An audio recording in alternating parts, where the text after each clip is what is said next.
Super fudgy brownie, napakadali lang pong gawin and in less than 10 minutes, makagawa na tayo ng all-time favorite ng mga kids and kids at heart. At alam niyo ba na pwede itong lutuin sa kawali? Yes po, sa kawali natin lulutuin. Tara, simulan na natin. So magsimula tayo sa pag-roast na ating mani or peanuts.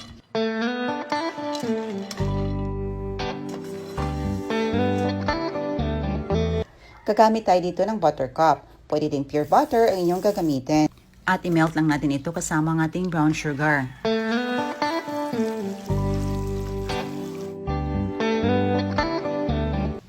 At kapag nag-fully melt ng ating brown sugar at saka ang ating butter, i-add na natin ang 1/2 cup of good cocoa powder. At saka ang 1 cup of chocolate chips.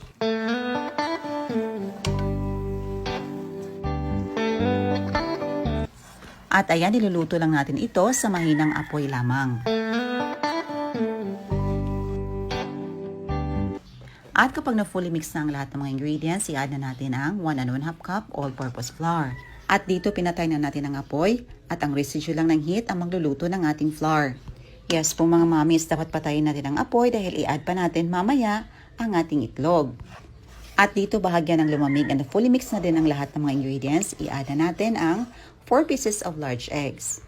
At dito hindi pa rin nakasinding stove natin mga mommies ha, naka-off pa din ang ating apoy para hindi maluto ang ating egg habang hinahalo natin ito. I-mix lang hanggang ma-fully combine.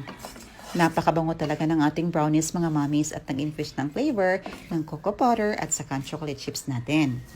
At kapag ganito ng texture, pwede nating i-on ang stove sa mahinang apoy lamang. Cook for 1 to 2 minutes hanggang hindi na mag-stick ang ating mixture sa ating kalan. I-add na din natin ang ating na-roast na peanuts.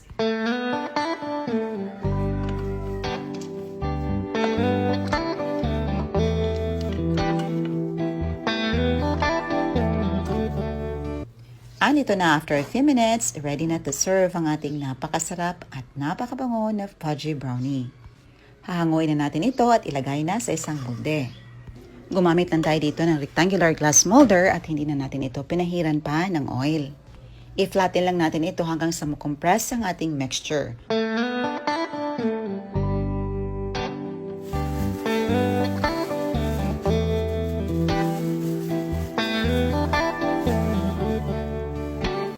I-slice lang natin into desired sizes.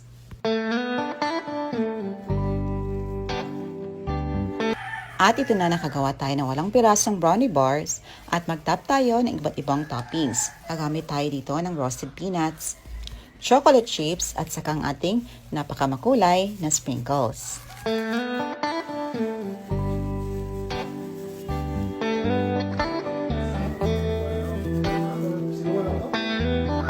At ito na mga mommies, ready to serve na ang ating napakasarap at super fudgy na brownie. O diba, napakadali lang pong gawin? In less than 10 minutes, makagawa na tayo ng napakasarap na merienda para sa ating pamilya na pwedeng pangbaon sa eskwela. At syempre, pwede ding pangbenta.